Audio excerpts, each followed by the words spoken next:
So this is my attempt at actually having sound in my video. I apologize for that. The computer I was working with apparently corrupted the file whenever I put it into YouTube, but this is my attempt at making one with sound. So today I wanted to talk to you about the symbolic convergence theory. Symbolic convergence theory. This theory studies the sense-making between function of symbolic references, meaning verbal references, with they converge it with your group's actual theories, and what in small groups members tend to develop sort of a code language, or like understanding words, or just, I guess, whenever you have a group of friends, not necessarily a group of friends, but necessarily a group of people you work with, you tend to have an understanding of words that necessarily people outside those groups wouldn't understand, that you all share.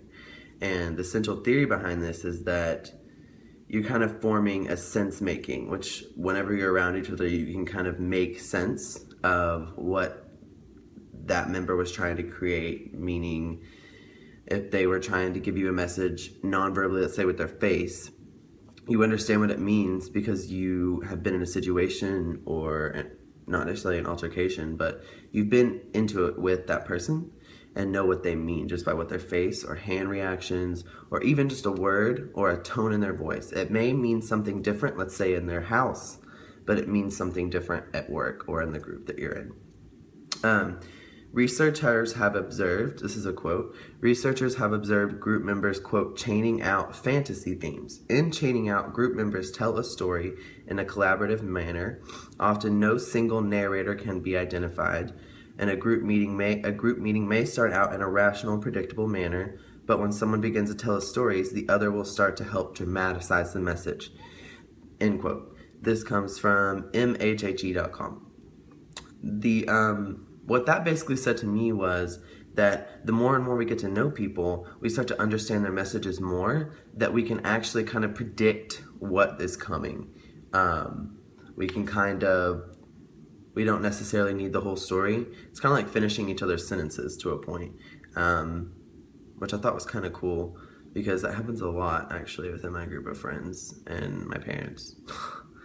But as group members become to share more and more fantasies, they will acquire similar understanding, and they will be like, oh, I've had this experience before. Or what I had this happen a lot actually in groups that I've worked with.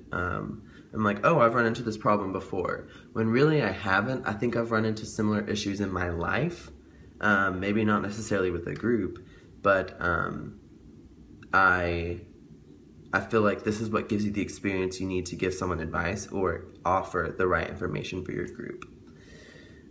Symbolic convergence theory has its critics. Quote, first, some people believe that the theory is not useful because it is not predictive or evaluatable, meaning it's not scientifically studyable. You can't study it.